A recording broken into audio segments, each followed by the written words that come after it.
seperti apa yang akan timbul ketika denda damai ini dipaksa diterapkan? Ya enggak tahu, kalau saya sih membayangkannya nanti akan banyak orang korupsi, diam-diam sesudah akan ketahuan mengaku. Gitu kan? Sesudah akan ketahuan mengaku. Kan Pak Prabowo inginnya sebenarnya ya, agar aset negara tidak hilang. Aset recovery namanya kalau itu di konvensi PBB. Itu dibenarkan aset recovery itu. Tetapi yang termudah agar tidak terjadi diam-diam penyelesaiannya. Dulu saya sudah pernah mengusulkan loh. Tahun 2001 ketika saya Menteri Kehakiman, lalu saya tulis lagi usul itu di dalam buku saya yang terbit tahun 2003. Judulnya Setahun Bersama Gus Dur. Mari kita maafkan aja gitu. Tapi terbuka. Seperti yang dilakukan oleh Afrika, jangan diam-diam gitu. Nah ini diam-diam gimana caranya? Siapa yang bertanggung jawab? Lapor kepada siapa yang mengumumkan, siapa, apakah yang bersangkutan minta damai itu mau diumumkan namanya? Nah kalau tidak diumumkan, tidak transparan, tidak ada yang tahu bahwa itu melanggar atau tidak. Tapi kalau diumumkan, ya lewat pengadilan aja. Dan salah kalau mengatakan undang-undang untuk mengembalikan aset itu tidak ada jalannya. Kalau mau ya undang-undang perampasan aset. Diberlakukan aja undang-undang perampasan aset yang sudah dituju oleh DPR sama pemerintah dulu, tapi lalu macet di DPR. Itu saja diundangkan. Itu lebih gampang, ya.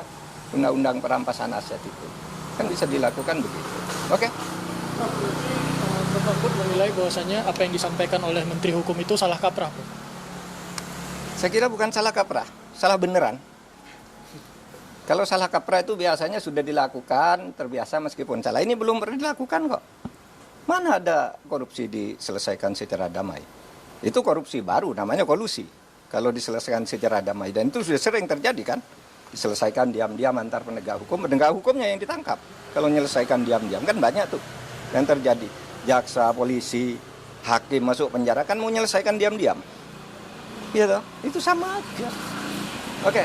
Pak Andi Apa kan ada menyinggung sedikit soal turunan dari undang-undang kejaksaan. Ini apakah ada keterkaitan dengan itu? Ya itu yang saya katakan tadi itu menyebut undang-undang kejaksaan itu salah. Undang-undang kejaksaan itu mengatur tentang itu di dalam pasal 35 yang menyatakan bahwa dalam hal-hal tertentu Jaksa Agung boleh menerapkan denda damai di mana sebuah kasus itu tidak diadili asal ada perdamaian tentang jumlah yang dibayar. Itu pasal 35 menyebut bahwa itu hanya untuk tindak pidana ekonomi. Lihat aja pasal 35 itu tindak pidana ekonomi itu ada 3. Kepabeanan, perpajakan, dan apa tadi? Dan bea cukai. Hanya itu yang boleh. Kalau korupsi lain tidak boleh, tidak pernah ada dan tidak boleh ada. Tapi terserah aja, nanti lihat aja akibatnya akan lari semua orang koruptor diam-diam kalau mau ketahuan baru ngelapor, minta damai dan kita tidak tahu siapa yang mendamaikan. Kan gitu.